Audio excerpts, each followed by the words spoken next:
তুমি তালের বাড়ি গিয়ে মরে গেলে আমার বড়প্পা গো। ও দাদা গো, তুমি তালের বড়া খেয়ে মরে গেলা গো।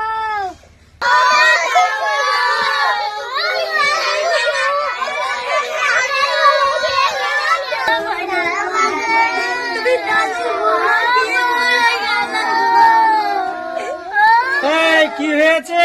আমার বড়প্পা তালের বাড়া খেয়ে মরে গেছে। যা, রাব্বিল ভাই তাহলে মারা গেল। আর কি করব, আর কিছু করার নাই। যিনি চলে গেছে আর কিছু করার না। তোমরা কান্না করো না, একদম কাঁদবে না। কাঁদলে তার উপর আল্লাহ অত মন শান্তি পায় না। দোয়া করো, সবাই মিলে দোয়া করো। আর আমি কি করব, আমার মনটা তো পাষাণ। আমি তো 5,000 টাকা পেতাম গো রাব্বিল ভাইয়ের কাছে। যাক, খালাস দিয়ে দিলাম। কোন শালা আমাকে খালাস দিলি রে? হ্যাঁ, আমি চলে গিয়েছিলাম। আপনার শুনে বললো যে তোর ওখানকার দেনা চুকি আয়, তাই বলে আমাকে আবার ঘুরিয়ে দিল। হ্যাঁ, কোন শালা আমাকে খালাস দিল?